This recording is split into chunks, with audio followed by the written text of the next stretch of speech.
How are you, everybody? Welcome to Sports Talk. I'm your host, Steve Atkinson. I have a full show today, starting with Game 4 tonight between the Miami Heat and Oklahoma City Thunder. Big game for both teams.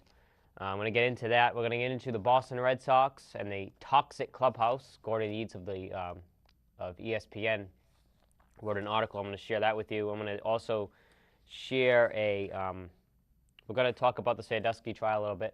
The case could get to the jury by Thursday, which is tomorrow. And also, we're going to talk about how Roger Clemens was found not guilty yesterday for a perjury trial. But, of course, I'm going to start off with the NBA Finals, and that's the Miami Heat and Oklahoma City Thunder.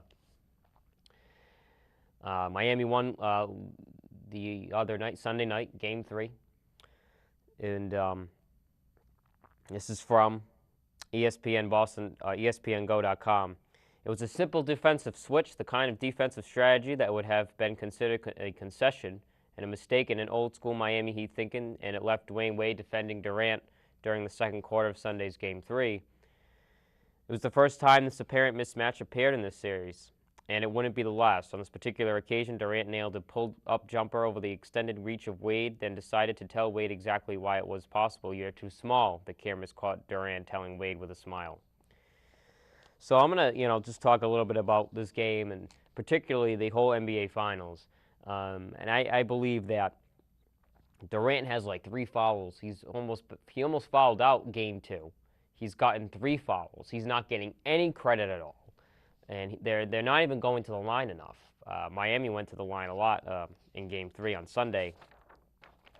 And, they're not – the refs aren't really giving them the calls, and it's all about LeBron James and the Miami Heat winning this whole thing. And my prediction was they would have won Sunday night, Miami. Oklahoma City's going to win tonight. I do not see Miami. Miami could win. If Miami wins tonight, they win the series. That's my opinion. They'll win the series in 5 games. Oklahoma City wins tonight. It's a toss-up on Thursday. It's a toss-up. It's really hard to predict who's going to win. So we'll see what happens with that. But it's going to be interesting to see, the refs and all that.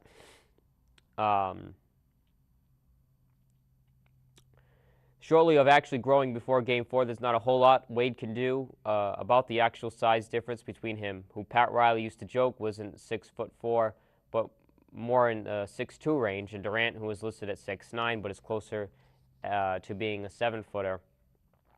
But Wade shouldn't really take offense because that's exactly how the Heat are.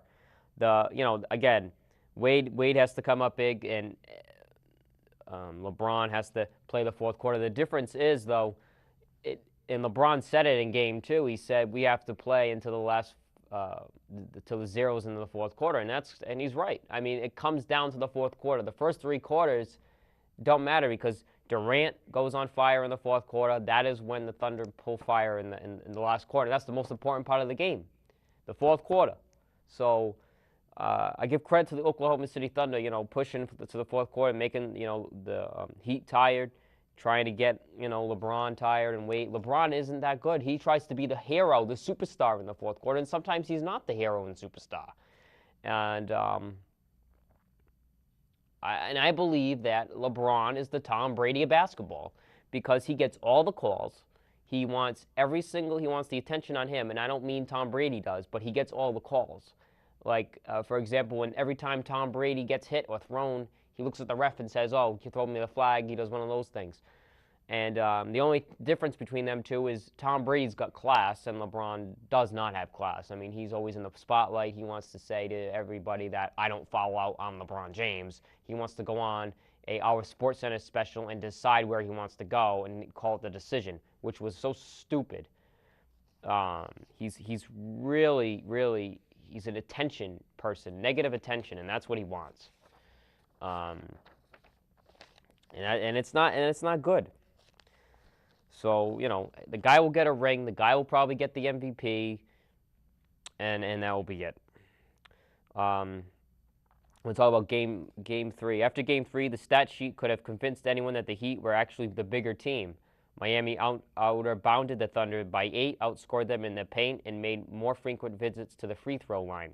And they shot more. Miami made more free throws on the free throw line than they did when they played the Celtics in the Eastern Conference Finals.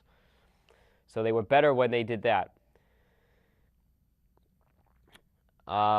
If the Heat find a way to win 2 more games to claim the NBA title, they would be one of the smallest, if not the smallest, championship teams ever.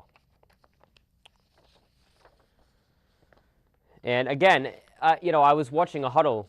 The Heat called a timeout in Game 3 the other night, and it was funny to see, Spoelstra. He was in there, and the Heat they were talking about, and you guess who was talking? It wasn't the coach. It wasn't Wade. It wasn't Bosh. It was LeBron James. You know what? LeBron coaches that team. Dwayne Wade coaches that team. Eric Spoelstra does not coach that basketball team. There's no way, because all Pat Riley did was they put he basically put a squirt in Spoelstra, who is probably just a guy there for support if you need help, and doesn't really have a game plan. But LeBron and Wade and Bosh, LeBron and Wade, I should say, do all the plays, and they do everything else they do the rest of the work. I think they come up with the plays. They come up with what's going to happen. I mean, LeBron was talking to that whole team during that timeout. Spoelstra didn't even write anything down, and the other coach was doing it for the Thunder. I forgot his name, but he was doing it. He was writing it down. He was writing the plays down. And when you have a superstar team like that, it's like the players take over, and that's what's happening with the Miami Heat, I think, and with Spoelstra. Spoelstra, he's there because of the big three. If he didn't have LeBron or Wade, he wouldn't be there right now. It would probably be the Boston Celtics and the Thunder, because that's really what it should be. But Pat Riley wants to buy a championship. He's like the New York Yankees, always wanting to buy the great players. But the difference with the Yankees, though, is the Yankees had a good manager, Joe Torre, at the time.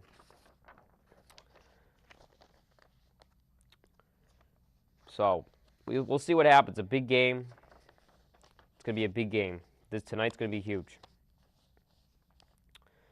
Now the Thunder, a team that plays conventional bigs such as Perkins, Serge Ibaka, and Nick Collision, while also boasting the length of Durant, find themselves wondering how to benefit their size against Miami. We've never been a team where we throw it inside to our bigs a lot, so I think we need to do it on the backboard, try to get offensive rebounds, Collision said. They do things we always do, like set some screens, try to get other guys open, try to find spaces to play off our main scorers. As it always is with the case with Miami, James is a large part of the reason why this all works. Some people with in-depth knowledge of the game consider the power forward spots James' best position, but for someone who considers himself a small forward and has spent most of his career at that position, James is rebounding at a pace of 9.7 a game for the playoffs, at 10.8 since the start of the second round. So LeBron is getting better. I think he's better in this NBA Finals so far than he was last year. And I think that whole team is, because of that last year they were starting to get together and know each other. And but again, I think Durant and Westbrook, and again, I think they will win tonight. And Thursday's a toss-up. So it's going to be interesting to see what happens with that. And I'm going to switch now and talk about the toxic Boston Red Sox clubhouse. This is from Gordon Eads. Oh, I'm sorry, Buster Olney from ESPN Boston. So tonight, it's Hatsu night at Fenway Park, in which the first 25,000 fans will be outfitted with full body wear guaranteed. The club promises to protect fans from whatever toxic substances spill out of the Sox clubhouse while they're on the premises. Late corners, well, you're on your own. The giveaway, unpreceded in professional sports, was brainchild of master showman Charles Steinberg, charged by CEO Larry Lucchino to make sure every fan hysteria does not bring a sudden halt to the team's record sellout streak. We value the comfort, enjoyment, and life experience of our fans, said Steinberg, modeling one of the suits for a TV spot through he took off the gas mask long enough to be heard. The team also plans to post warnings on the video scoreboard throughout the game, instructing fans what to do in case of exposure to players or other uniformed personnel they suspect may be hazardous to their health. Recommended behavior includes refraining from booing to prevent potentially dangerous explosions. The club reacted swiftly to an ESPN report by Buster Olney, asserting the Red Sox clubhouse is toxic. The unhappiness that exists among the Boston players and staff is multi-layered and deep, Olney wrote. Calls and texts and complaints about daily events and exchanges are being sprayed all over the baseball landscape, as some involved share their frustration with friends and family and agents. Some are already talking about looking for work elsewhere down the road. Only suggested that the team could still make the playoffs, but warned of potential apocalypse if it doesn't. If the Red Sox didn't make the playoffs, he wrote, there will still be a time where all the exasperation and frustration spills out spectacularly. Most divorces get ugly. Olney did not offer any specifics, perhaps fearful of triggering panic among a fan base that already endured the meltdown of last September, brought only by a poisonous brew of poor pitching, distracted divas, and a diet and fell far short of FDA guidelines. An ESPN Boston survey of disaster experts, however, identified the following violate elements that could be contributing to the Olney's preparation of a toxic environment. The Euclid effect. The Sox equivalent of Chinese war torture. Euclid will be traded until he is. The ripple effect on the rest of the clubhouse is placable. Problem is, Euclid's subpar performance isn't exactly stirring up interest. The potential landing spots are dying up. Scott Rowland just came off the disabled list in Cincinnati. Again, Cincinnati's a great team right now, first place. The Dodgers are looking elsewhere. They are a good team right now. The Diamondbacks reportedly balked at the asking price, and the White Sox haven't liked what they've seen. Doubtful. Some team will decide that Euclid will revive with a change of scenery, and the Sox will ask for a little in return. But until then, code red. The Bobby factor. Bobby V always wants to be in the spotlight. There's a video of him on NESN.com singing. Oh no, he was rapping down the streets of Chicago. The Sox have gone from manager who got along with just about everybody, even tolerating Manny Ramirez on his worst days, to a guy who doesn't seem terribly concerned about whether he is liked or not. Adrian Gonzalez said the other day that the players often laughed about Bobby Valentine's quotes. That's the way you have to love him, he said. And David Ortiz, for one, has spoken about the energizing effect Valentine's presence has had on him. Saltalamacchia, meanwhile, has emerged as a star in Valentine's watch. Other players are less enamored, especially when Valentine tends to make public matters. His predecessor, deemed in-house catcher Kelly Shopik, demanded to know why he wasn't playing. Valentine volunteered that info. Buck Holtz was asked to pitch in Josh Beckett's place on Sunday and said no thanks. When Valentine was asked by reporters why Buck Holtz wasn't pitching, he said so. Pedroia was too close to Terry Francona to expect him to embrace Valentine overnight, but face it, Pedroia could play for I don't know how to pronounce that. Pedroia's frustration, of course, has been compounded by trying to hit with a bum thumb. But while he may not be the happiest camper that day that someone accesses Pedroia of unarming a team is the day they should blow up the game for good. A 500 record for a team expected to be counted for its divisions seldom conjures warm and fuzzy, although Valentine deserves mega points for sorting out the bullpen. And number 3 is the chain of command issues. At times, there still seems to be a disconnect, especially between the medical staff and the manager, which has led to some confusion about who's in charge. Valentine has clearly been instructed to bare bones information about how Crawford and Ellsbury are progressing on their rehab, and at times has been perplexed by the authority of medical staff over the pitching staff, like when Frank Morales was shut down this spring, even though he insisted his arm felt fine, and Daniel Bard was sent down to Pawtucket. I'm going to give my opinion on that for a minute. I just want to say again with the Red Sox, you know, they took 2 out of 3 out of Chicago, and they are a average baseball team right now. They're not great. They're not good. They're not really, really bad. They're average. I mean, they could be worse. They're really still in the division. The division is kind of a mess right now. Everybody's like 3 or 4 games back. I don't know how much back the Red Sox are, but I know they're in last place. But they gotta actually stop being like babies and just play the baseball game the way you want to play it. Play the game the way it's supposed to be played, and you will win. And just listen to listen to Bobby Valentine, listen to the manager, and it's not going to be the same. It's going to be different. They know that, but it seems like they're acting like kids in a classroom who get a substitute teacher, and the substitute teacher does it a little bit differently than the teacher does it. And it's like, all right, we don't do that here. We don't do that here. It's like that. I mean, it's like stop acting like kids and start acting like adults and start acting like professionals. Start acting like role models to kids that are playing Little League right now.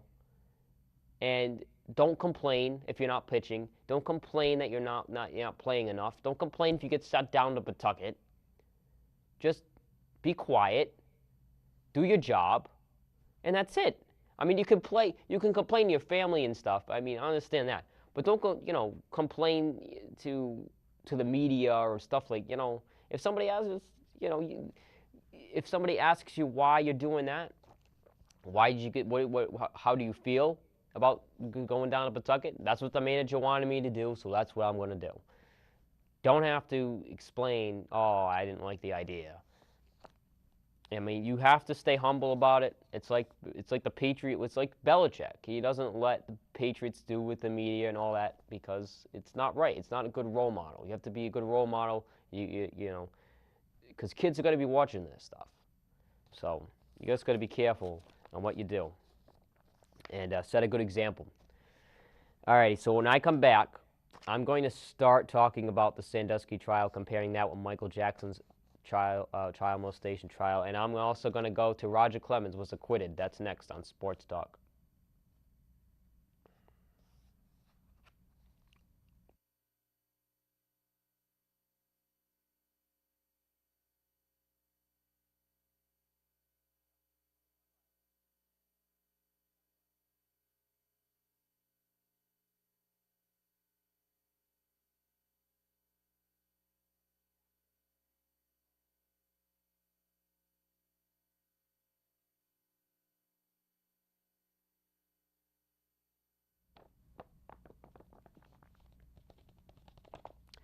Hello, everybody. Excuse me. Welcome to Sports Talk. I'm going to now switch gears, talk about the Jerry Sandusky trial. I touched on it last week, but I really want to talk about it right now because the case could be in the jury's hands by Thursday. And this is an article from ESPN.com. Jerry Sandusky opened his defense yesterday in his molestation trial with character witnesses who defended his reputation, including a former Penn State coach who said he saw Sandusky brought boys in the showers, but he never saw him do anything wrong. The 6 witnesses who called Sandusky a local hero did little to directly counter the testimony last week.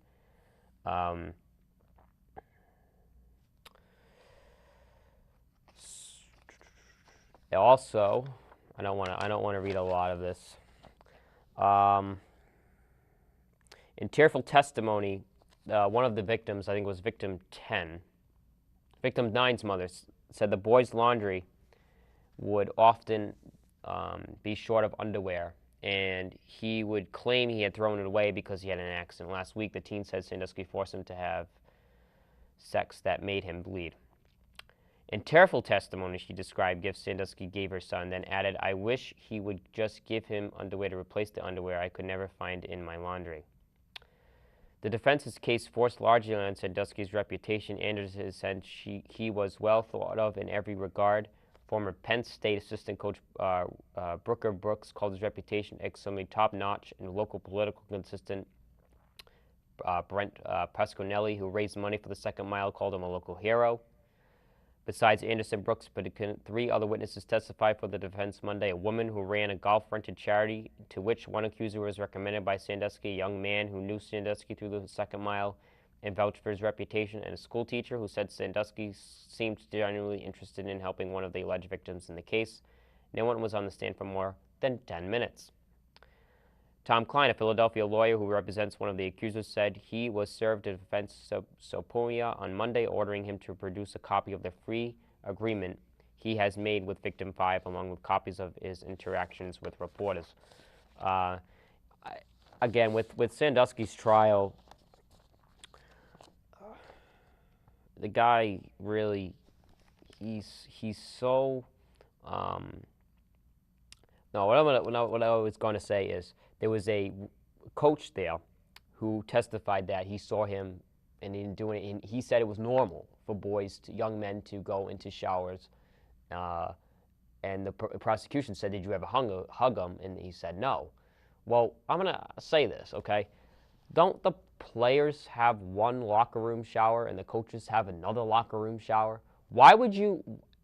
All right, so but if they why would you shower with young people if you have your own locker room, if the coaches have a locker room?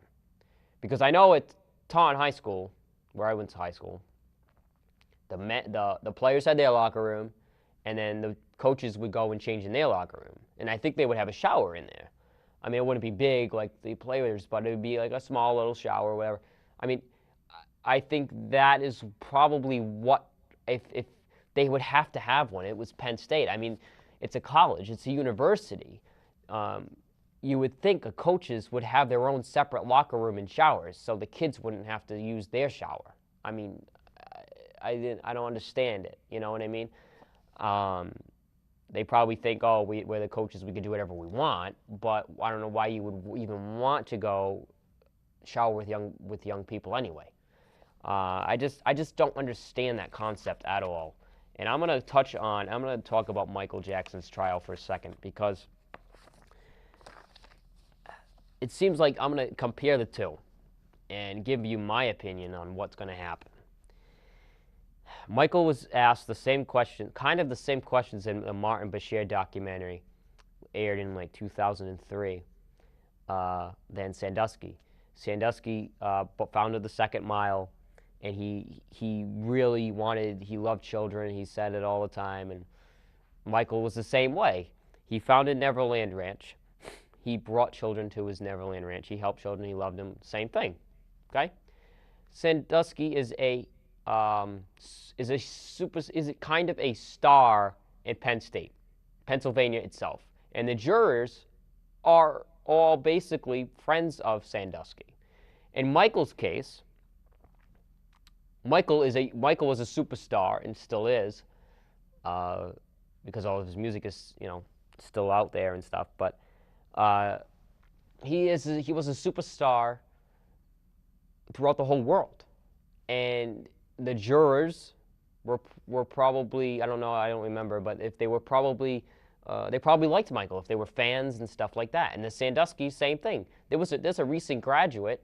Or no, there's somebody that is going to be a senior on the jury from Penn State. And there's also a professor of Penn State that's been there for a long time on the same jury. And probably with Michael, there were probably fans and people, and it was probably crazy back in, and that was only in 2005. And also, with Bob Costa's interview with Sandusky, Costas asked him if he was sexually attracted to young boys, and he had to wait 20 seconds to answer the question. We all heard it, we've all seen it. They played it in the courtroom. And Martin Bashir basically asked Michael the same thing. He said, because he used to sleep with boys, but he didn't do anything sexual. And that was the thing with Tom Messier, who was on Vinnie Politan yesterday on True TV. He said, the media is taking advantage and doing the same thing with Sandusky that they did with Michael, saying that he's guilty, did all these things and all that. And what did Michael get? He got not guilty. And he probably did do those things, but because he said he slept with them, but he didn't do anything. Sandusky says he showered with them, but he didn't do anything. It's the same. It's the same concept, and people saw Michael probably like security, secret service people maybe, or maids. Somebody had to see Michael do it. And I remember seeing some interviews on YouTube saying that, oh, we saw Michael do this and we didn't say anything. I don't remember what it was. And Sandusky was the same thing with McQuarrie and the janitor and all that. It's the same thing. I just don't understand why people do these things, these names, these famous kind of name people. Like Sandusky's not really famous, but he's famous in the state of Pennsylvania. And they take advantage of that and they say, oh, I'm not going to get caught because I'm Michael Jackson or I'm Jerry Sandusky, and that's what they did. Michael, I will not be surprised if Sandusky is not guilty. I'm saying this right now. If Sandusky is not guilty, I will not be shocked, because the people that are on that jury know him, and they're like, oh, well, maybe the kids are lying and all that. And with Michael, I know Gavin, I guess, was lying and stuff, but be that as it may, it's going to be very interesting to see what happens with that. And Roger Clemens was acquitted yesterday on the trial of his perjury. Barry Bonds is, what is wrong with sports, man? Does he belong? Does he belong in the Hall of Fame, Roger Clemens? And he's acquitted on all counts. A 5-year investigation ended with the top pitcher of his generation celebrating with family hugs inside the courtroom. It was a tremendous waste of federal resources, says Staley Brand, a longtime Washington defense attorney who was counsel to the House of Representatives. The jurors that acquitted those people weren't pursued by any of this. That's the man on the street. Clemens' lawyers declared the hearing as a show trial, and even more members of Congress at the time questioned the reality of the proceedings. So again, Clemens, I just put a lot of hard work into the career, who won 354 games in 24 seasons with the Red Sox, Yankees, Blue Jays, and Astros, and took some hold unpreceded 7 Cy Young Awards. And so again, I appreciate my teammates who came in all the emails and phone calls. Thank you all very much. Clemens probably did do steroids. Again, another, totally different, but the reason why Clemens was found not guilty, I'll do the fastest 2 minutes in a minute, was because the people didn't want to ruin, the jurors didn't want to ruin his reputation of his name. They want that guy in the Hall of Fame because of his records and all of that. He goes to jail, his name gets ruined. Just like if Michael goes to jail, his name gets ruined. If Sandusky goes to jail, his name gets ruined. Sandusky's name is going to be, my opinion, and many others, his name's going to be ruined anyway from what he did. But it's going to be very interesting to see that, what happens. Fastest 2 minutes, here we go. Everything I talked about in 2 minutes. Starting with the NBA Finals tonight is Game 4. I think Oklahoma has to win. Oklahoma wins tonight. It's a toss-up on Thursday. Miami wins tonight. Miami will win on Thursday. We'll see what happens. Red Sox clubhouse. That clubhouse will be toxic until some new manager gets there, I'm telling you. Because they're all babies, they're all overpaid slobs, and all they care about is themselves. That's all I'm saying with the Red Sox. And with the Sandusky trial, I will not be surprised if he's found not guilty.